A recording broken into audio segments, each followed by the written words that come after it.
Ça commence toujours un peu de la même façon les vidéos. On a un nouveau vélo, qui est un Giant rapide. Alors je ne sais pas s'il porte bien son nom, en tout cas c'est un Giant en... Si vous êtes expert de vélo, vous savez que ce bruit-là, ça ne peut être que l'aluminium. Et donc, sans vouloir vexer les designers de chez Giant, cette peinture Giant n'a pas grand chose de particulier, de spécial. Et ben notre mission est très simple aujourd'hui, on va mettre une peinture un peu plus spéciale sur ce vélo qui correspond au goût de son propriétaire, de sa propriétaire. Bon allez, qu'est-ce qui se passe? Bah ponçage évidemment, c'est parti. Vélo en aluminium, donc pas de ponçage, mais décapage. Décapage en plusieurs étapes. Première étape, petit coup de papier de verre partout, rapide.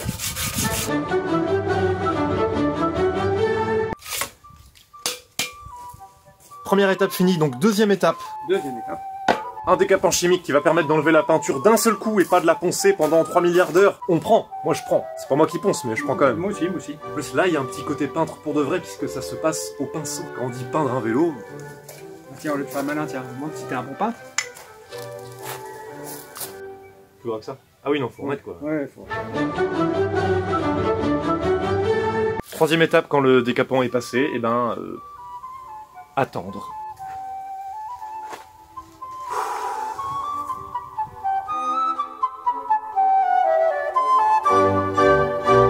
Étape 4, quand le produit a fait son effet, on enlève tout d'un coup, presque d'un coup. Bon allez, un petit point technique, ça mange pas de pain. Bon, ce genre de décapage là, rapide, on peut pas le faire sur les vélos en carbone, donc tous les vélos de triathlon et de course d'aujourd'hui. Bien sûr, ça sert à dégrossir, on n'échappe pas à la grosse artillerie. Voilà.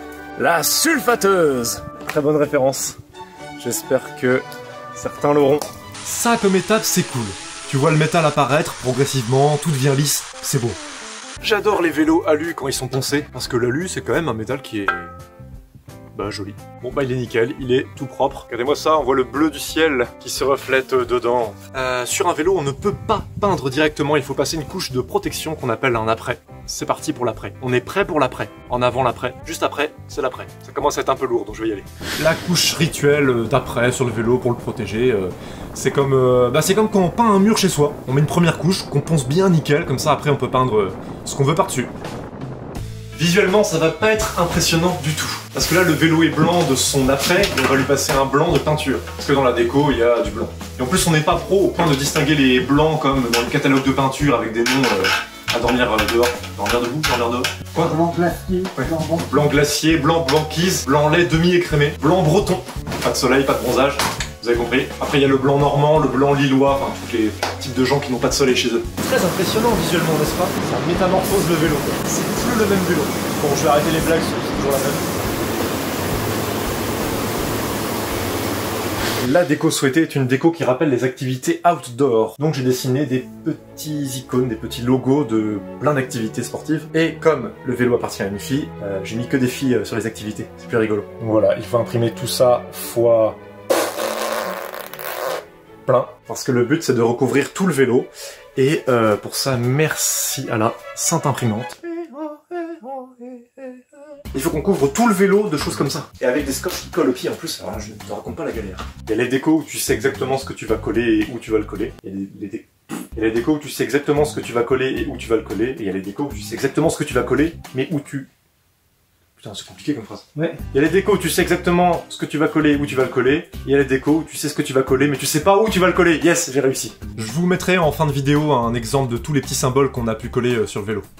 Et ben voilà. Et la petite coureuse à pied qui est très bien là où elle est. Et voilà, il reste tout le vélo à couvrir. Bon, hier c'était pour du beurre. Aujourd'hui c'est vraiment là que ça se joue. J'ai imprimé des planches entières d'icônes, toute une ribambelle d'autocollants. Il y en a 12 en fait différents, et donc voilà, il faut les coller sur le vélo. J'ai déjà dit 10 fois, mais bon.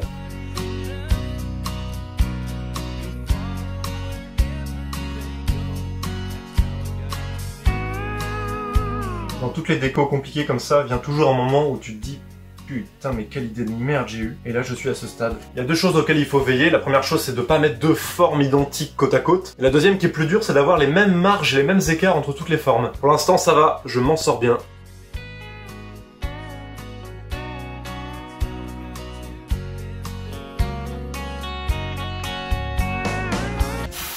Dernière forme à coller, la dernière. Le dernier est ici. Est-ce que c'est un point intéressant du vélo? Est-ce que c'est une info particulière? Et on va finir par une nageuse. C'est fini. Bon allez, il est blanc, on a collé les scotch, on va peindre en bleu. Moi j'expédie parce que là on a passé assez de temps à coller. Voilà, c'est à ça qui ressemble le vélo une fois que tous les autocollants sont dessus. Et moi, à titre perso, j'aime beaucoup en blanc et gris comme ça. Mais bon, on doit passer à un bleu, donc allons-y avec une extrême délicatesse. Pourquoi?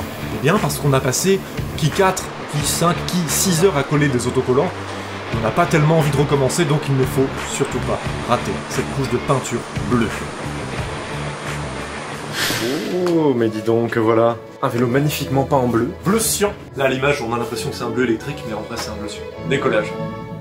Voilà, en un mot, décollage. Oh oui, la musique épique est largement justifiée là, les gars. Parce qu'on doit enlever tous les autocollants qu'on a collés un par un, sans en oublier un seul, sachant que là, tout est bleu. Oui, c'est épique.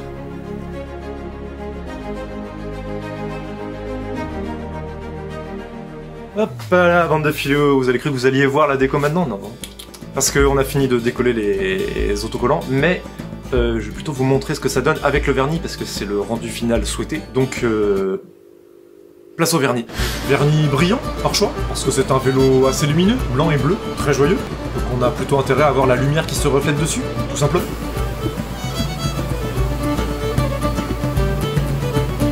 Au bout d'un moment, quand c'est fini, il n'y a pas 36 façons de le dire, hein. C'est fini. La peinture Outdoor Girl est terminée. L'effet global que je voulais avoir, c'est un aspect un peu tapisserie, entre guillemets. C'est-à-dire que vu de loin, on distingue pas ce qu'il y a. Et quand on approche, vu de près, on distingue les formes qui sont dedans. Et il y a 3 rajouts dans cette déco. Le logo qui est devant, comme donner un titre au vélo, on va dire. The Outdoor Spirit. Pour les plus bretons d'entre vous, ça veut dire l'esprit outdoor. Et il reste 2 dédicaces. Carole, désolé, les gens vont savoir ton prénom parce que, comme prévu, il y a ton prénom sur le vélo. J'aime bien moi les petites dédicaces un peu cachées comme ça, c'est pas trop évident, c'est sympa. Dernière dédicace, est-ce que je la dis celle-là? Bon, tu m'excuseras Carole, je vais vendre la mèche, mais comme Carole vient d'avoir 30 ans, c'est un petit peu un cadeau pour ses 30 ans cette peinture, donc cacher un 30 dans le cadre me semblait une très bonne idée. Je trouve ça un peu plus joyeux que la déco qui était dessus avant, rappel. Et ben voilà, une mission qui s'achève, très plaisante comme mission, hyper plaisante. Je n'en peux plus de voir ces formes tellement j'ai passé de temps à les coller. Non, je plaisante, j'adore. J'adore les décos où on remplit tout le vélo comme ça, ça reste trop bien à faire. Bon écoutez les amis, on va aller rendre son vélo à sa propriétaire. Les peintures utilisées pour ce vélo viennent de chez... Deuxième chose que j'avais à vous dire, je sais plus... Oui, c'est que, voilà, doit y avoir mon mail, je pense, dans la description de cette vidéo. Des fois que vous ayez un vélo, des fois que vous ayez une idée de peinture, des fois que vous ayez pas d'idée de peinture et que moi j'en ai une pour vous, mais voilà, envoyez-moi un petit mot. Il y avait une troisième chose aussi à dire, je ne sais plus laquelle. Si bien sûr, c'est que on a passé les 1000 abonnés sur cette chaîne. Je trouve ça très très drôle. Voilà, 1000, quand certains youtubeurs font des millions, nous on est à 1000. C'est une dimension plus humaine. Donc c'est très cool, vous êtes 1000 à vous intéresser à des peintures un petit peu à la con sur des vélos. Moi ça me fait marrer, et ça me fait très plaisir. Merci beaucoup à vous. 1000 fois merci en quelque sorte. Est-ce qu'on atteindra un jour la barre des 2000? Qui sait? Abonnez-vous à cette chaîne.